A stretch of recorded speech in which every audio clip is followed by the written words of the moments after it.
Dana noticed the dark house before she noticed anything else was wrong.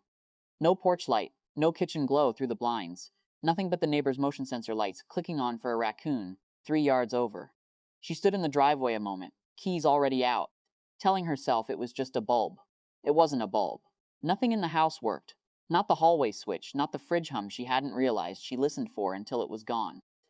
She stood in her own kitchen in the dark and called the power company on a phone whose light felt too bright for the room. The woman on the line was polite in the specific way of someone reading from a screen. "Your account was closed on the 14th, she said. "Requests came in through the customer portal." "I didn't close anything. It shows your name, ma'am. Account holder request." Dana didn't argue. She'd learned, working retail for 6 years, that arguing with a script didn't move it anywhere. She thanked the woman, hung up, and stood very still in her dark kitchen, turning over a sentence her mother had said the previous Sunday, so lightly it hadn't registered as anything. "You really ought to think about your own place, you know. You're almost 30, she'd laughed it off then. She wasn't laughing now. The email came 20 minutes later, forwarded from the utility's automated system, because she'd requested a copy of the closure request. Her name, her address, a phone number 3 digits off her own. Close enough that someone had either guessed at it or half remembered it wrong. She read it twice, sitting at the table in the dark, phone screen the only light in the room, and did not scream. She had expected, reading it, that she might. Instead, she felt something settle in her, cold and exact, like water finding the bottom of a glass. She thought about the last few weeks. Her mother oddly interested in the mail lately, offering to bring it in, since you're never home before 5. Her father, avoiding her eyes over dinner 2 Sundays. Back when she mentioned she'd finally saved enough for a security deposit somewhere new. Not celebrating it with her, not really. Just nodding, too fast, and changing the subject to the weather. A package her mother had picked up for her once, using, she'd said at the time, laughing, "Your ID, since you weren't home, hope that's all right." Dana had said it was all right. She hadn't thought about what else that ID could open. None of it had been proof before tonight. Tonight it was a pattern with a shape she recognized the way you recognize your own handwriting on something you don't remember writing. She did not call her parents.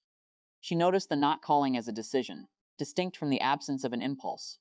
She felt the impulse, the old reflex to phone her mother and ask, "What is this?"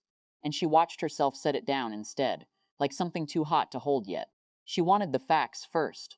She wanted them from someone who owed her nothing and would not talk her out of what she was seeing.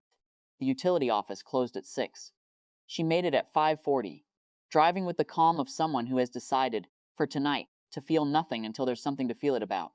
The rep at the counter was younger than her, wearing a lanyard with a name she didn't catch. Dana slid her ID across the counter along with a printout of the email. "I'd like to see the call log for this closure request," she said. "And I'd like to file a fraud report if the log shows what I think it's going to show." The rep typed. Dana watched her face more than the screen, the particular stillness of someone reading something they don't yet know how to say out loud. "There's a recorded call attached," the rep said. "Give me 1 second." The recording was tinny through the small counter speaker, but not so tinny that Dana didn't recognize the voice in the first 3 words. Not her voice. Her mother's, pitched slightly higher, reciting a birth date that wasn't Dana's, off by 2 days, a detail her mother had never quite gotten right, even on birthday cards, confirming an account closure. "On behalf of my daughter, she's very busy, I'm just helping." The rep's face changed. Not shock exactly, something more procedural, more careful, the look of someone whose training has just clicked into a specific gear. "Ma'am, I need to flag this as an identity misuse case. I'm going to need to get my supervisor, and I want you to know this is going to generate a case number, and this call log becomes part of a formal record." "Okay," Dana said. Just that, the supervisor came, asked the same questions in a different order, confirmed what the rep had already confirmed. There would be a case number. There would be a letter. The account would be restored under Dana's name only, with new security protocols.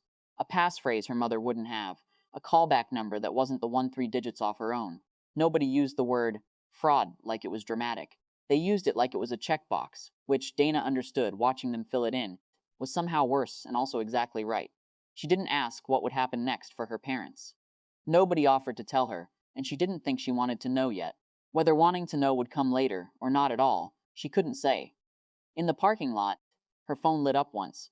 A missed call. Her mother's name and the small photo from 3 Christmases ago. Her mother mid-law at a table Dana no longer remembered the occasion for.